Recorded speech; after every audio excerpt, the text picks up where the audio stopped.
Regardez-moi aujourd'hui, Baruch Hashem, regardez combien on a des milliers de gens qui suivent les cours. Maintenant, vous m'auriez dit quand je suis arrivé à la Yeshiva d'Aix-les-Bains, un jour, dans 40 et quelques années, tu vas faire des cours et tu vas enseigner. Je dis, mais attends, mon ami, tu as bu, tu as un problème, t'es pas bien, quoi. Laisse-moi, hein, qu'ils ne me jettent pas de la Yeshiva, c'est tout. Moi, j'étais à la Yeshiva, je voulais partir tous les jours. Je faisais de la musique, j'avais les groupes avec qui je jouais, ils me téléphonaient à la yeshiva, ils m'écrivaient des lettres. Heureusement, il n'y avait pas les téléphones portables. Mais pour avoir un coup de fil à la yeshiva, c'était tout un système. Et une fois par semaine, on pouvait recevoir un coup de téléphone. C'était pas...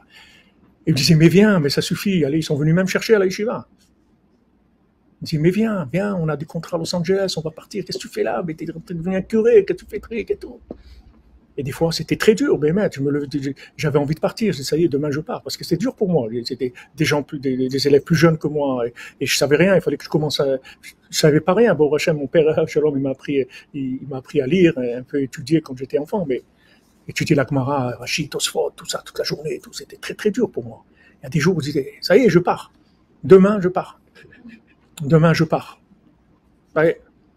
Mais heureusement que je reportais à demain. Le lendemain, ça y est, c'était un autre monde. Mais c'est une guerre. Ne croyez pas que c'est facile. Ne croyez pas que c'est venu comme ça. Et c'est la religion, super, et Breslev, les Breslev, ils sont sympas. Et c'était pas facile. C'était la mort. C'était très, très dur. Très, très, très dur.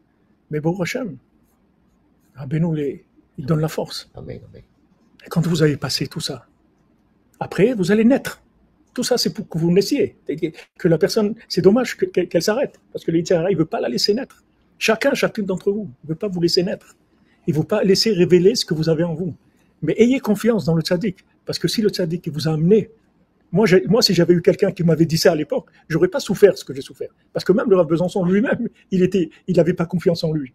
Lui-même. Qu'est-ce qu'on était deux? Lui, c'est un artiste. Les gens disaient, ah, tu peins, c'est bien. Non, c'est un artiste. Ouais, il parle de Breslev. C'est des trucs d'artiste, quoi. Vous avez compris, quoi. Ils le prenaient pas au sérieux, les gens. Il y a personne qui prenait au sérieux. Ah, maintenant, il a fait courage.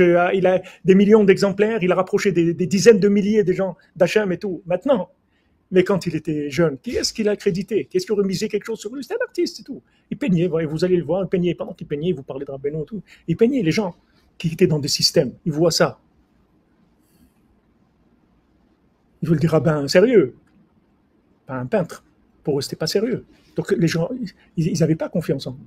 Mais Baruch Hashem, quand on est un, on est venu 2, 3, 4, 5, il a commencé à naître.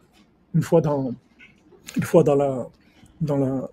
la Brit Mila d'un de mes enfants, il était venu faire Sandak, c'est lui qui avait porté le bébé pendant la Brit Mila. Et après, dans le repas, dans la Seuda, il a parlé. Il a dit comme ça. Et les Toldot, Yitzhak ben Avraham. Vous voyez tous les élèves de Yitzhak. Avraham, au lit de Yitzhak. C'est Avraham qui a enfanté Yitzhak.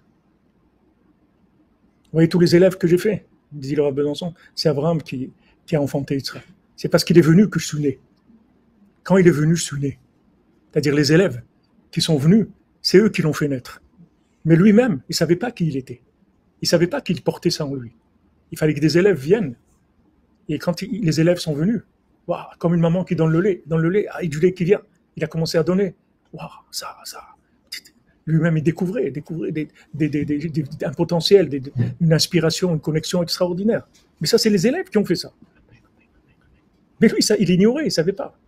Il avait Ok, à la yeshiva, il était éducateur, il faisait un peu du moussard aux élèves une demi-heure, et il ne pouvait pas non plus tellement parler de Breslev directement. Il enseignait sur Messilat Yesharim ou de Pirkei Avot ou d'autres choses.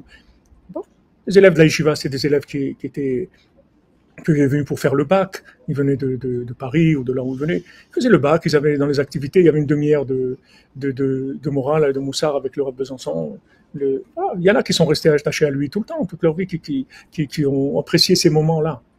Mais des fous comme nous, le groupe qu'on était, quand on dit nous on est avec toi, nous on ne bouge plus d'ici, c'est fini. Nous c'est fini, il n'y a que ça. Notre vie c'est Breslev. On reste là, il n'y a plus, c'est fini.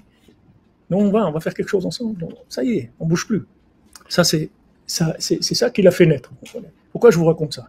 Pour que vous sachiez que si Rabbi Nachman vous a rapproché, ça veut dire que vous avez en vous des trésors cachés. Peut-être que vous avez déjà commencé à les révéler.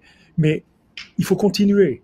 Il faut prier, il faut demander à Hachem, il faut tenir. Parce que toutes les difficultés qu'on a, c'est qu'on veut nous empêcher de naître. Parce que c'est un fiasco pour Amalek. Vous vous rendez compte de ce qu'on fait aujourd'hui avec Internet et tout.